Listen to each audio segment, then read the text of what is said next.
How do you find the will to fight back against a world that wants to keep you sedated, average, and stuck in plates? Join us for the tools and strategies you need to create a life of abundance, discipline, and high achievement.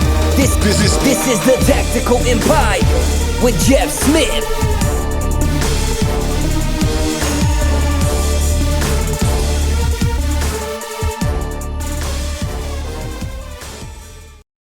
Welcome to another edition of the Tactical Empire. I'm Jeff Smith, and today we're going to talk about financial freedom. One of the four pillars that we talk about and coach about in our inner circle are freedom, fitness, finances, and family.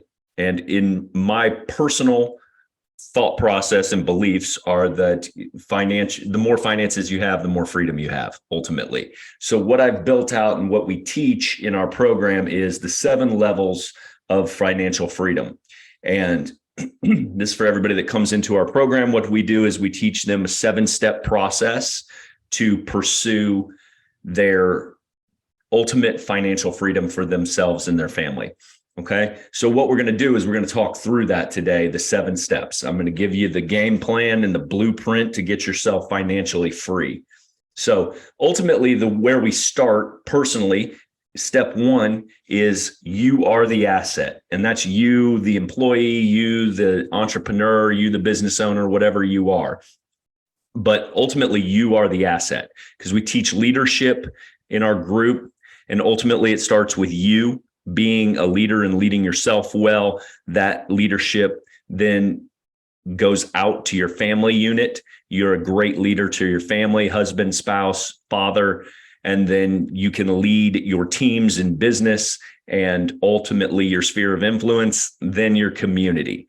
And it amplifies out through there. Okay. But when I say you are the asset, I mean, that requires an internal audit of how you're performing in the 4 pillars that we talk about, right? Do you have your health on track? Are you working out? Do you have a fitness routine that keeps you mentally and physically healthy? Are you consuming quality foods, drinking enough water, whatever, avoiding alcohol, drugs, and all the other shit at a good cadence? Or are you feeling down and not performing to the optimal levels, right? So you need to check yourself first and understand how you're performing. Are you showing up at home? Are you showing up as a spouse, as a father? Are you coming through in all the different areas? And we do an in-depth audit to that regularly and hold ourselves accountable to that through different habits, through different additions that we make to our regular schedule and lives. So I recommend running Streaks, which is a data tracking app for your habits, and then keeping calendars and Google Docs for staying organized and on track. But what you want to be doing when I talk about you are the asset is how are your energy levels performing throughout the day? How are you showing up in all these different areas? Do you have enough energy? Are you getting enough sleep? Are you taking care of yourself? Because ultimately the show stops with you. If you don't show up tomorrow morning, if you don't wake up tomorrow, the train stops moving. When it comes to your personal finances, your family unit, everything else. I mean, we know life goes on. I talk about mortality a lot, but ultimately what you're trying to build and the legacy that you're trying to leave, if you're not taking care of yourself and performing at your optimal levels, you have 0 chance of reaching your potential. And that's what we're about. We're driving to the edges of our potential and trying to improve our performance in every aspect of life in every area. So step 1, you are the asset. Constantly audit, constantly check yourself, constantly see how you're performing. Step 2, establish your bare ass minimum. And what that is you're going to sit down with your family, you're going to sit down with your spouse, and you're going to kind of get a actual real number on paper that it takes to run your household. And I'm talking bare minimum, right? This is to keep your house. This is to keep the lights on, keep the water, the bare minimum. This isn't all the extravagant shit you do. It's not all the classes that you pay for. It's not a bunch of mentors or continuing education types expenses, nice to have stuff. This is bare minimum expenses. So you don't have to move, you don't have to downsize, you keep your cars, all that shit, but like add up a number, get a real number. And that's your BAM, your bare ass minimum number. Once you establish that number, you're clear on it, right? And then, because if we don't know that, as you grow your wealth, Parkinson's law is just going to step in and you're going to continue to expand. You're going to expand your lifestyle. You're going to buy stuff you shouldn't, and you will not be financially free if you continue to expand on your growth process. You have to do it in a thoughtful way and be deliberate about what you're doing. Step 2 is establish your bare ass minimum. Okay. Step 3, you need to create a cash flow system that works for you and your family. Okay. So I don't dictate this to our clients. I just teach a variety of different ways to do it. I mean, if you're a budgeter, great. Have it, use that for your family. If you do sweep accounts where you move money about, like this supports the household, this is our investment account, this is our play money, whatever, that's fine. I use a bucket system that I picked up from T. Harv Eker and a financial freedom calculator that I use. So I input how much money I make on a monthly basis. It's got a category for our necessities or bare ass minimum number.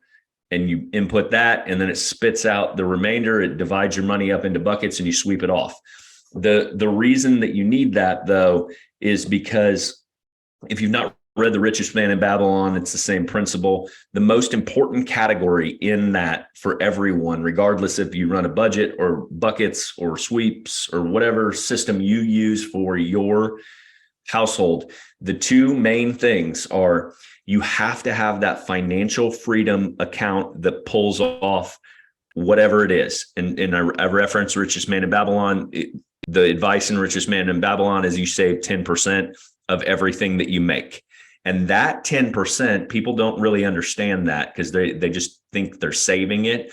You need to move that money into a long-term account that you cannot touch, you will never use.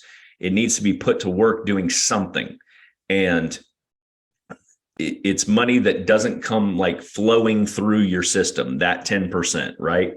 It's the same thing within the system I use, the bucket system. It's got a financial freedom account. That money gets set aside, moved directly into an account.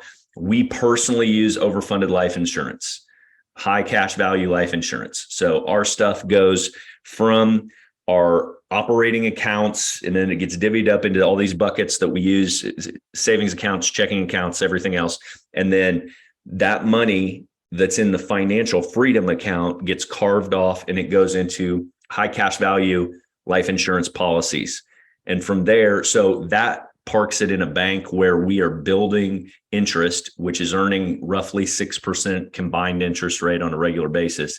But then I have access to that cash to then use that money again and deploy it again into the asset classes that we choose. And for us, it's real estate and some different automation stuff that we're working on. So the thing you have to understand about the cash flow system that you set up, you have to be disciplined about it. It has to be the one that you will do. Like, so don't take mine, apply it to your family, and it be something you don't use. That's why I don't necessarily make a direct recommendation on what families should use. This is the flow of how your family works. You have to settle on something with yourself and your spouse that you will use on a regular basis and be disciplined about, because it doesn't matter if you're not going to use it. So pick one that works for you and work it. Okay. So step 3, create the cash flow system for your family.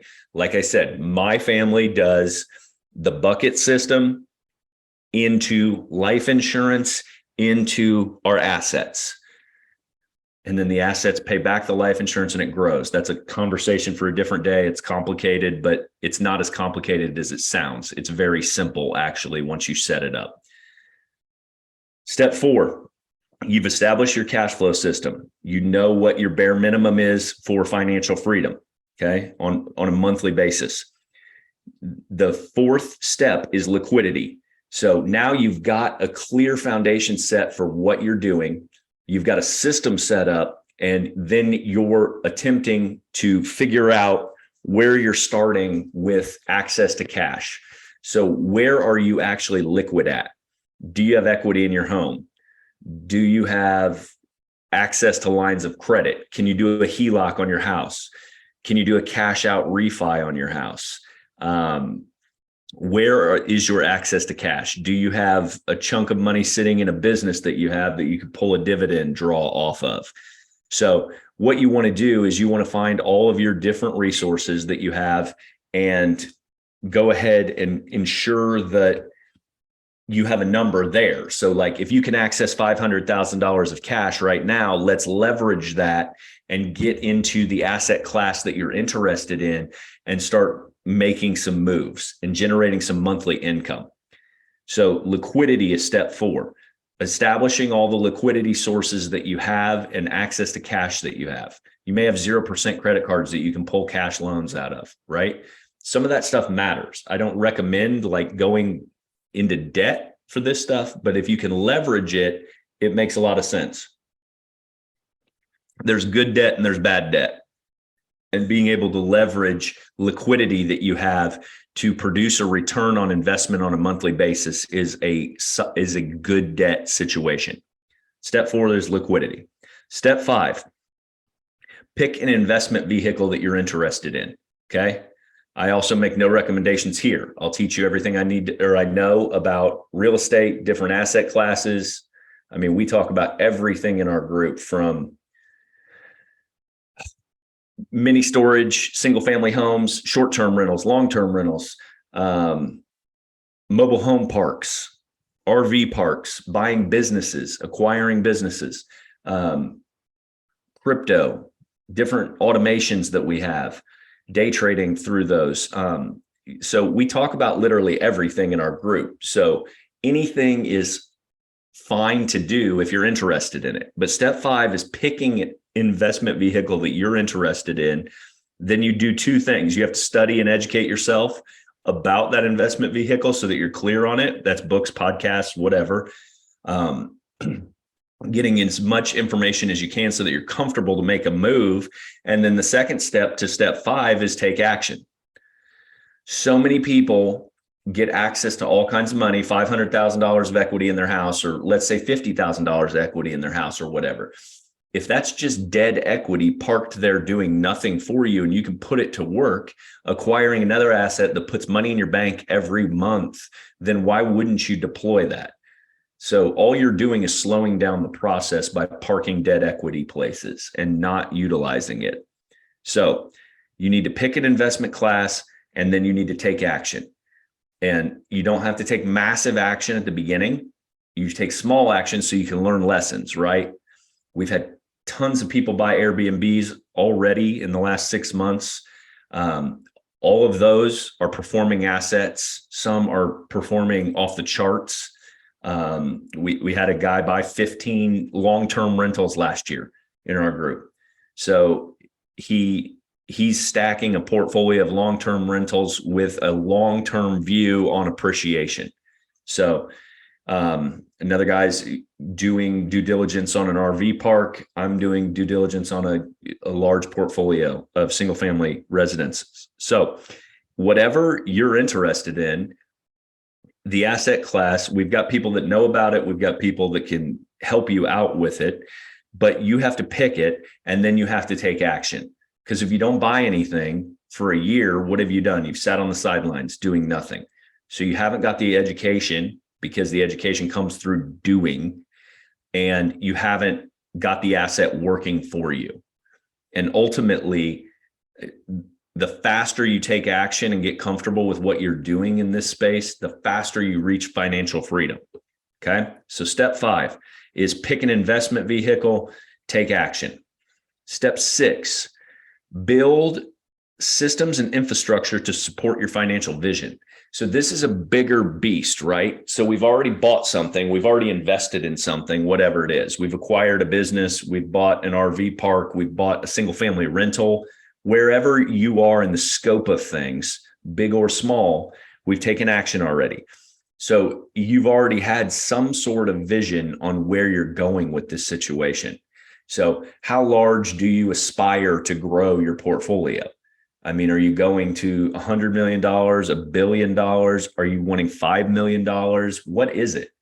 And so like once you start setting those visions and casting them out, then you have to be diligent as you grow your kind of asset holdings.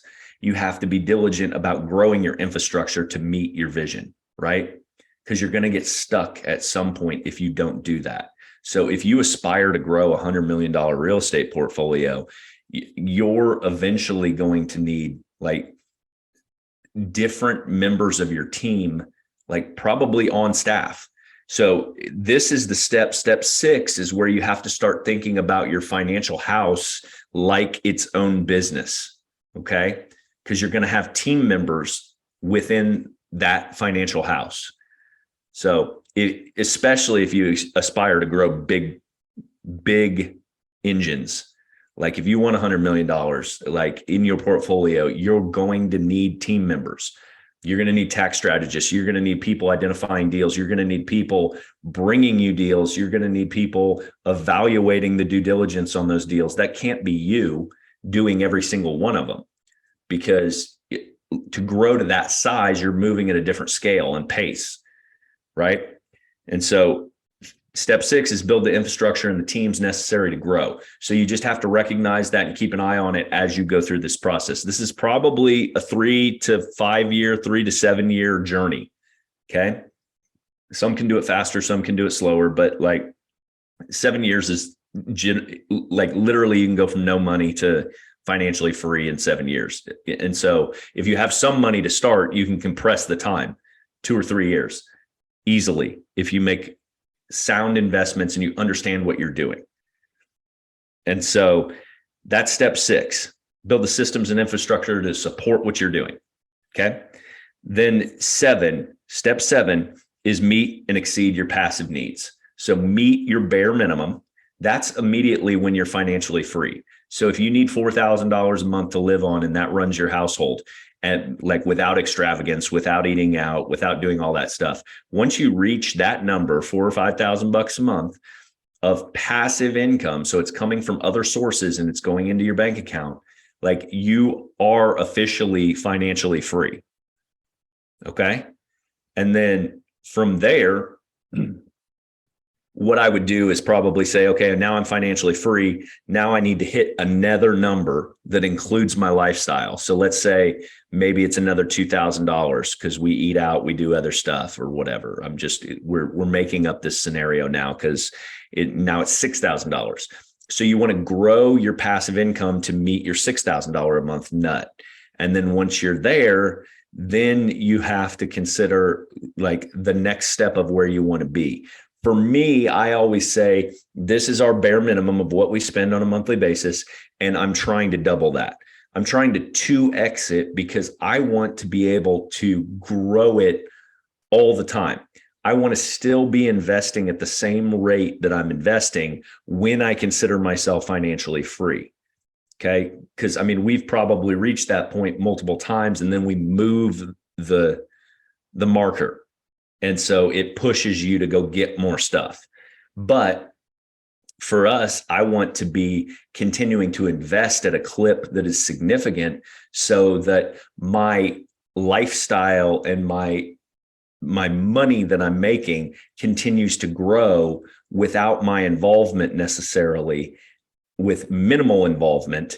And it grows at a pace like I'm not going to go check out and say, well, we're good. At let's say the made up number of $4,000 a month, you wouldn't just walk away at that point. You would want to do $8,000 a month so that you're investing $4,000 and you've got $4,000 for your bare minimum, right? So then your household expenses are covered and you're still investing at a clip of $4,000 a month as well. And so then that would continue to compound and grow over time. So what you want to do, if you want to truly leave a legacy, you have to be clear about that thing continuing to grow. Uninterrupted compounding interest is the most powerful force in the world. And so if you're whatever age you are, the longer of timeline and horizon you can put on that thing, it's going to grow exponentially.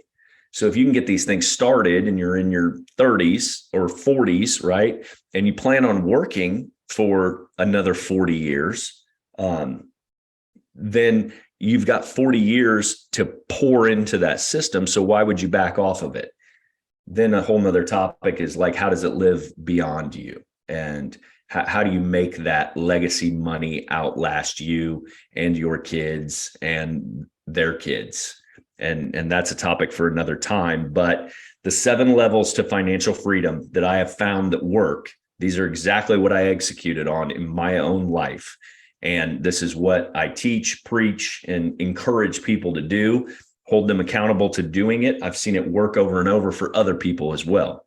So number 1, you are the asset. This is the one you need to keep circling back to no matter what, because this keeps you on track. You are the asset. Evaluate yourself, audit yourself. How are you performing? What can be better? Are you optimally performing? Okay. 2, establish your bare ass minimum. BAM, or necessities, right? What do you need to operate your household on a monthly basis that's not over and above, like no nice to haves, just must haves? 3, create a cash flow system that works for your family, that you and your wife agree to or spouse agree to, that you can be disciplined to executing on a monthly basis and don't deviate. You have to spend time on this. If it's meeting weekly to talk about finances, maybe you don't want to do that, but you should. Like, you have to do it until you find a system that works. If the first system doesn't work, 3 months later, you figure out you're not doing it, money's leaking out the back. You have to be diligent about switching. You have to be committed to the process and finding what works and what you're going to stick to. So create a cash flow system that works. Step 4, liquidity. Go look at your entire financial situation and find out where there's liquidity that you can access. Okay. There's more money out there than you realize. I'm certain of it. I can guarantee you, you have access to money that you don't realize. Okay. So liquidity is step 4. Step 5, pick an investment vehicle. Okay. I prefer investment vehicles that I'm in control of. I'm not going to go down the rabbit hole of like Dave Ramsey and the index funds and all that bullshit. But like, if you put money in the stock market, you are not in control of it. Okay. And one of our core tenets of what we're working on is freedom. Freedom is not, it does not involve not having access or control of your money. So if you're parking all your money in a 401k, this program's not for you. Okay. Like, now, if you want to cash it out or move it out, like, this program will work for you quickly. Okay. But if you are abdicating responsibility and sending your money somewhere else where you can't manage it, touch it, or abdicating your financial responsibilities, like, this isn't going to work for you, just so you know. Once you pick the investment vehicle, you want to study about it, educate yourself about it, learn everything you possibly can about it, watch YouTube videos, listen to podcasts, whatever, reach out to a mentor, all of it. Join our group. Once you pick an investment strategy, then you need to take action. Okay. Step 5 is pick the investment asset class and then take action on it. Dig in. If you have to partner, great. If you're just a passive investor on a syndication deal, that's fine. If that's what you choose to be, because it's purely passive, like, just choose your path and then do it. So if the minimum for the syndication is $25,000, jump in your first syndication, throw the money in there, start collecting dividends on a quarterly basis. 5 is pick an investment, take action. Okay. 6, build the systems and infrastructure to support your system. Like, I beat this one up. You're going to have to build a team to grow massive shit. Like, if you have massive dreams, you're going to have to grow into being able to manage that team and bring on the people necessary to get it to where you want it to be, right? That's step 6. Step 7, meet and exceed your passive goals, reach financial freedom. Okay. So you're going to manage your scorecard constantly until you reach your numbers. Then you're going to raise your numbers, and then you're going to see where you want to be, right? So 7 is just meet and exceed your financial needs passively. So you have now reached step 7 and financial freedom. That is the path, folks. Like we preach freedom constantly. I do as well. And the more money you make, the more freedom you have, the more choices you have.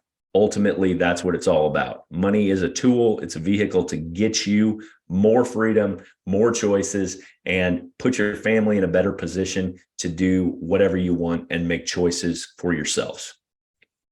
Okay. I hope this was helpful. I hope you guys implement it and use it and make fuck tons of money. I'll be stoked for you. Send me a message, DM me on Instagram, whatever. If you reach financial freedom, when you're financially free, I will cheer you on. I'll cheer you on the whole time throughout the process. So hit me up if you want to. I'm Real Jeff Smith on Instagram. You can reach me at jeff@therealjeffsmith.com on email if you have any questions. If this has been helpful, please leave a review or whatever, and give me a shout. I'd love to hear you guys' financial journey and what you're working on and working towards. Have a great day. Thank you for listening to the show. Make sure you subscribe, leave a review, and share with a friend. We'll see you on the next episode of the Tactical Empire.